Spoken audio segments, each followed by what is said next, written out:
நம்ம ரியல் லைஃப்ல இப்படி பேசுற மோமெண்ட்ஸ் நிறையா வரும். நான் உங்களுக்காக தான் இங்க வந்தேன். நீங்க சொல்லி நான் எப்படி கேட்காம இருப்பேன்? நீங்க எது பண்ணாலும் பெர்ஃபெக்ட்டா தான் இருக்கும். நீ எப்பயுமே மாஸ்டா.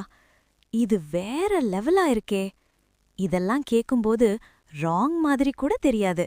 ஆனா இங்க தான் ஒரு ஸ்மால் லைன் கிராஸ் ஆகுது. நாம எல்லாருமே பெர்ஃபெக்ட் இல்ல. சில சிச்சுவேஷன்ல யாரையும் ஹர்ட் பண்ணணும்னு இல்லாம ஜஸ்ட் சிச்சுவேஷன் ஸ்மூத் ஆகணும்னு ஃபேக்கா ப்ரைஸ் பண்ணிடுறோம். யாரையும் ஹர்ட் பண்ணக்கூடாதுன்னு. இன்டென்ஷன் பேட் இல்ல, ஆனா ரிசல்ட் டேஞ்சரஸ் ஆகலாம். ஏன்னா இதுல பாதிக்கப்படுறது அந்த பர்சன் இல்ல, நாம தான். அதுதான் வேதாகமம் சிம்பிளா எச்சரிக்கையா சொல்றது. பிறனை முகஸ்துதி செய்கிறவன் அவன் கால்களுக்கு வலையை விரிக்கிறான். நீதிமொழிகள் 29:5. அதாவது, நீ ஒருத்தல பொய் புகழ்ச்சியால சந்தோஷப்படுத்துறப்போ நீ அவங்களுக்கெல்ல, நீயே உன் காலுக்கு ஒரு வலைய போட்டுக்கிற மாதிரி. பிரேஸ் இட் செல்ஃப் ராங் இல்ல.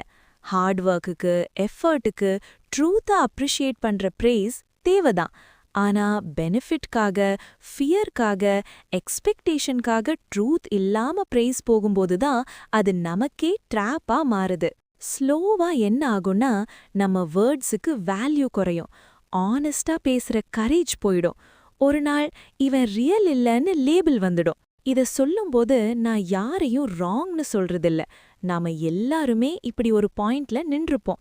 அதான் ஒரு செகண்ட் பாஸ் பண்ணி, இது ஜென்யுவின் பிரேஸா அல்ல சிச்சுவேஷனை ஸ்மூத் பண்றதுக்கான நம்மளே கேள்வி கேட்டா போதும். உண்மை பேசுறது சில நேரம் கஷ்டமா இருக்கும், ஆனா அதுதான் உங்கள பாதுகாக்கும். முகஸ்துதி மற்றவர்களுக்கெல்ல, உனக்கே ஆபத்து. உங்களுக்கு இந்த மெசேஜ் பிடிச்சிருக்கோன்னு நினைக்கிறேன். இதுக்கு சப்ஸ்கிரைப் பண்ணுங்க, லைக் பண்ணுங்க, ஷேர் பண்ணுங்க. மேலும் ரியல் லைஃப் அட்வைஸ் அண்ட் ட்ரூத்கான வீடியோஸ் நம்ம சேனல்ல வரும். கண்டிப்பா வாட்ச் பண்ணுங்க.